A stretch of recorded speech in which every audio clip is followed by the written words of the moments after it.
Hi, friends. Chris once again. Welcome back to a video. This is a request assignment for Jaden, and the name of this video is How the Long Haul Ruins the Wimpy Kid franchise.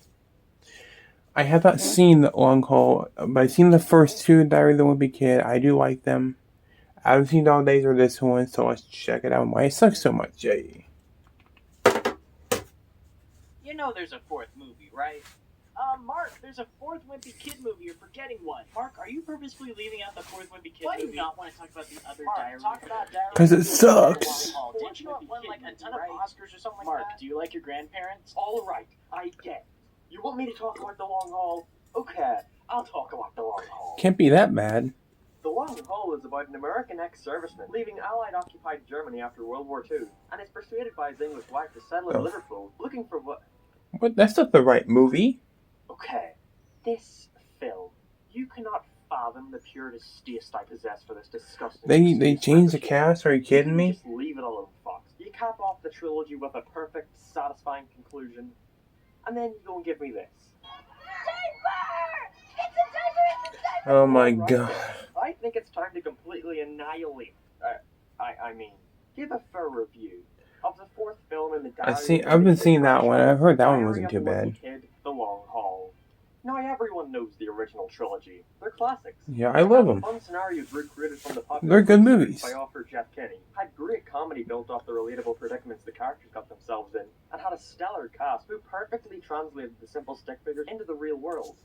Then they had to go and fuck it up. There was absolutely no indication of anyone even wanting to make a fourth film. Every interview for years stated that a fourth movie would not be coming out, and Kenny would much rather have an animated adaptation, most likely so they can keep the characters timeless, since the main reasoning behind the cast replacement and a fourth one not being made was due to them getting older. But we're getting kind of old, so we don't really know at this point whether we keep going or not. I genuinely have I don't blame them for that.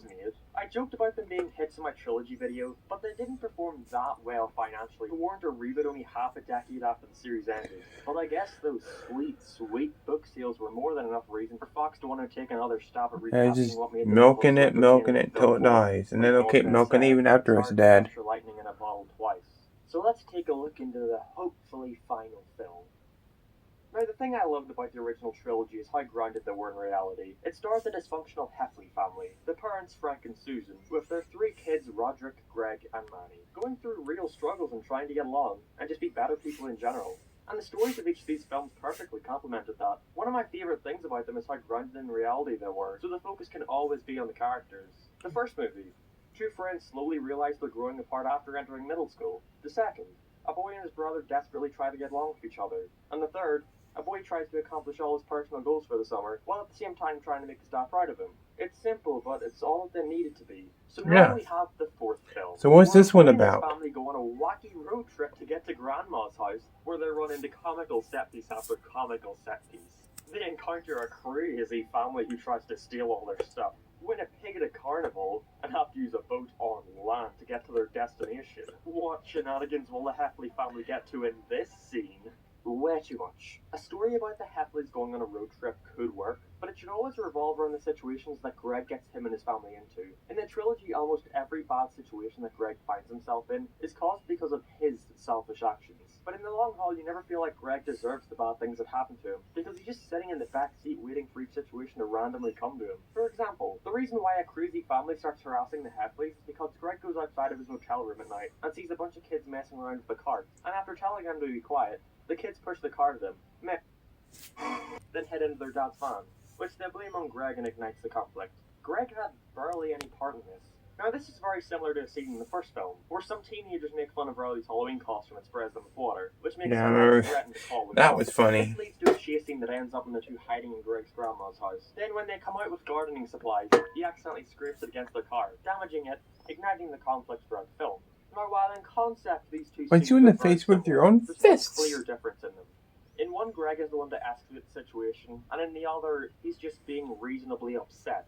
If this were in the original trilogy, it would have gone like this. Greg comes out to see a bunch of kids messing around and making noise. He starts telling them to be quiet in a rude and demeaning way.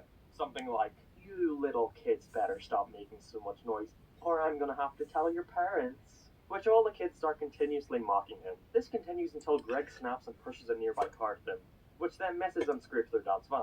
Like I said before, Greg should always be the one to escalate a situation. The only Just time like they in got the this first right was one. when Greg changed the GPS to take them to a gaming convention because Greg became the viral star of an impact font meme and thought that getting a picture of this Markiplier wannabe would make people respect him again. And yes, I'm a what mushroom in a kitchen? Boom, you got shrooms! I mean, they look like the kids from the first couple movies. Classic. The reason They it just look a always little works is bit because smaller. Greg escalates things to a point where his mother is screaming at him in front of his idol and millions of people, but it's then immediately ruined by no one caring about this humiliating situation. Rather, they cheer for him because, oh my god, it's Impact Font Boy. The humor should I come mean, from the audience. so far Roger hasn't been doing anything in this There is no movie, like in the cringe first to be two. well, intentional cringe, that is. It's called cosplay, and there's a lot of it. I want to see them with their shirts off. Yeah, we're going there. The That's casting in this Roderick. film is abysmal. Apart from Manny. He's alright. It's so jarring to see Greg, literally and figuratively, grow through each film to now be this dumb little kid again. Except he's completely lost his hilarious sense of entitlement, and his personality now boils down to, oh, he likes to watch YouTube and play video games. Which reminds me, the originals could be seen as timeless, since they rarely ever focus on current trends or pop culture. The Long Haul is only 2 years old, and it already comes off as dated. Next we have The Parent. I'm not gonna Doesn't lie look and say too the great of a originals movie, I were mean- some deep characters that stole the show. But their actors did such a great job of playing these two dorky parents that struggle to be strict but easygoing people. Frank has gone from this stern dad who tries his best to connect with his children to a generic father who spends too much time focusing on work. Susan is about the same she's always been, but you can't top the acting level the original had. And do I even have to mention the amazing detail that these five look like they could actually be a family? Like, they genuinely look as if they could be related. But these people... I'm sorry, I know it's a meme, but this is seriously not my Roderick. In the original, Roderick was perfect. Plain and simple. Nobody Yeah. would have given a better performance. But they did not try at all looks with the character in this. different. I'm sorry, Devin Bostick. They forced you to make a reaction video where you tried to seem as supportive as possible, but I could see the hope in your eyes shatter once this monstrosity appeared on screen. Now here's a common misconception that people have. Looks about like a Roderick. girl. Not even Jeff Just saying. who created the character and wrote this movie, seems to understand. Roderick is not dumb. He's been so flanderized over the He years looks that like it's a what you fucking think. girl with But a in the original, haircut. Roderick was never supposed to be just a one-note idiot. He was a guy whose only aspiration in life was to be a successful musician, and so never sought out to strive at anything else, and would much rather act dumb to lower people's expectations of him, so he could go through life easy. In some ways that actually makes him smart. He was an intimidating older brother, not this air-headed idiot, who acts more like a sidekick to Greg than an antagonist. And sure, by the third film of the original trilogy, Greg and Roderick acted more like friends instead of rivals. But that was only because they spent the previous two films growing as characters and creating a bond. I'm going to kill you. Literally, kill you. It really felt earned. I'm sure it's not the actors' fault. It's more than likely their poor performances due to the terrible script. Yeah. But I just can't defend any of them. Again, other than Manny. He does a good job. Speaking of the script, it's clear they had Manny's no like a time to fucking direct 2-year-old. their lives, and so just combined random scenes from 3 of the books and shoved them together to try to find some kind of narrative. The trilogy had plenty of scenes from the books, but they more often than not heavily deviated from them if they thought it would help the movie more. And I think that decision was for the best. And maybe it's just because the books in my opinion aren't that good anymore, but I'm struggling to find any real positives with this film. Like I said before, the intentional cringe comedy is gone for the most part, so it relies mostly on its standalone jokes, but they're so terribly unfunny. I would much rather have pointless gross out and pop culture references in place of jokes. Like let the completely out of place psycho parrot. Why is Greg in blackface?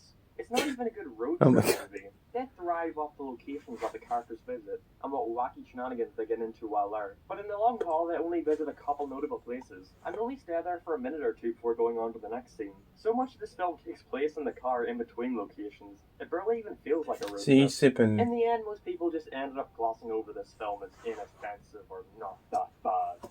But I'm here to say those people are idiots. I'm not going to stand idly by and let... Trust me, I've seen worse movies, a dude. collection of clever films that focus on the relationships and issues a child has while growing up, and turn it into... There's way worse movies out there than this that suck humor ass. Pop culture references. Wait, is that Sonic? Never mind, this movie's perfect. I take back everything I said.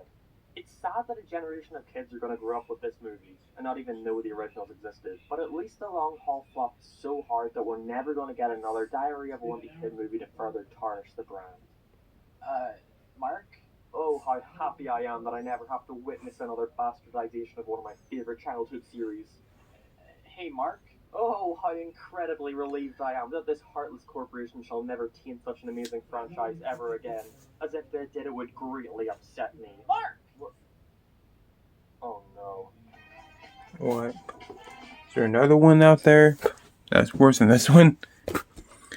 I mean, it doesn't look too bad. Like I said, I've seen way worse movies. Way worse. Way worse movies than that. But, you know, everybody has their opinion. That's fine. But yeah. This might be the last video I film until midnight, like I always do. So yeah.